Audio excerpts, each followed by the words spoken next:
Hey guys, Brady here with your daily tennis lesson. So we're looking at lobs this week, and so far we've gone over technique on how to lob.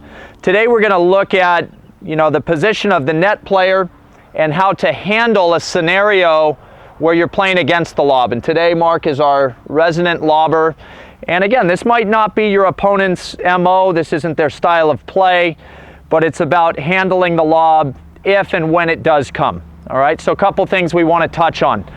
The first is so important, it's anticipation. And this is one of my biggest struggles as a coach, is trying to teach this quality that is anticipation. But there's a couple things I can help you guys out with to get you anticipating that a lob is coming. It's not they're not factual, but they're getting you guys going in the right direction. The first being that Mark's standard ground strokes. Hopefully you guys are aware of the grips your opponent plays in when they're driving the ball, hitting with topspin. There is going to be a significant change in the grip when Mark goes to a defensive lob. And this is what we're talking about today, is handling somebody that's going to throw up a defensive lob. All defensive lobs, when they're struck well, come out of a continental grip. So as the net player, if I can make that decision where I see Mark go from his ground stroke grip to his continental grip, I've got a pretty good idea that a different shot is coming, and the fact that the strings are open makes me think, all right, I better be open to the idea that he might lob right now.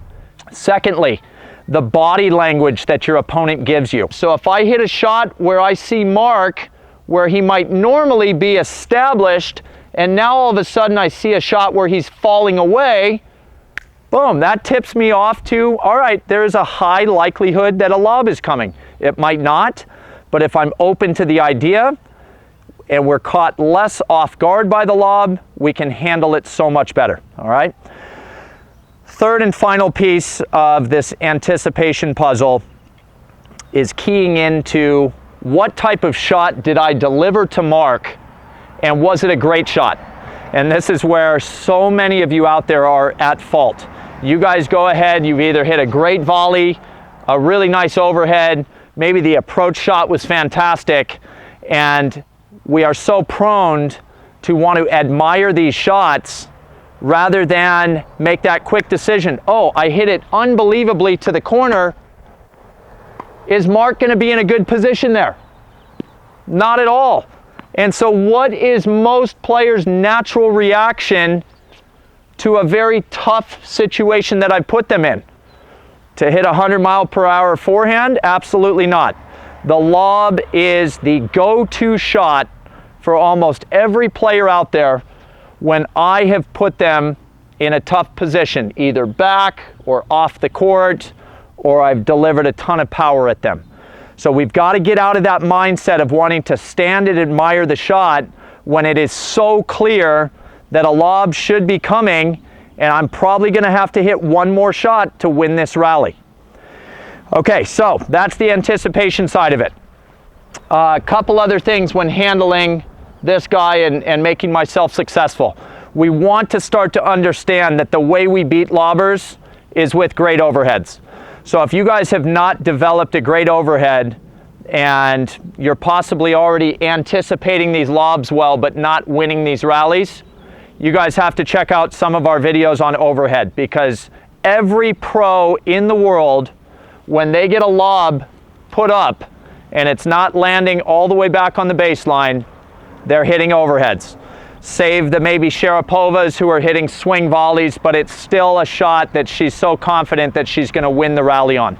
So if the overhead is a crutch for you and you guys are just getting by with it, I could offer you all the advice in the world on how to beat a lobber. It's not going to help you. You guys have to get out there and start to develop better overheads. All right, so with that being said, I'm confident in my overhead. So once I recognize that the lob is up, I've got to do two things. I've got to move well, which is usually a 2-step to 3-step drop from the position I was in. So if I've just hit a ball, anticipated the lob is coming, and I'm in more of this offensive volley zone, my first move is a 2 or 3-step drop, which means 1, 2, possibly 3. If you're turning for the overhead and you're still up in this position as the lob is starting to travel, now it does not take a very good lob to beat you guys over the top. So start to get that 2-step drop where you make your turn and you're getting 1, 2, if not 3 crossover steps to help get you behind the tennis ball, because that's the key for the overhead.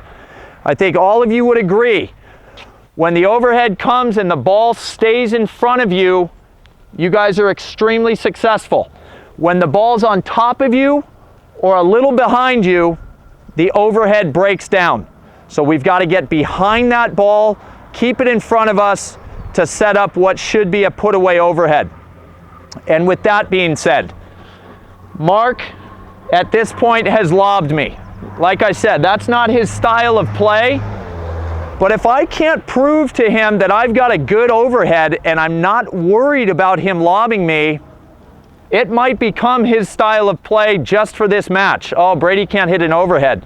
Why would I not continue to lob him? It's helping me win this match. So I implore you, on these overheads, you guys need to swing big. Don't swing the overhead just to get it over the net. He'll continue to lob. Swing big, all right? So I know that's a lot of info there. We're gonna go ahead and take a look at some scenarios where I'm trying to key in on that anticipation, look for that 2-step, maybe 3-step drop, and then look for the aggressive overhead, all right? So here we go, Mark.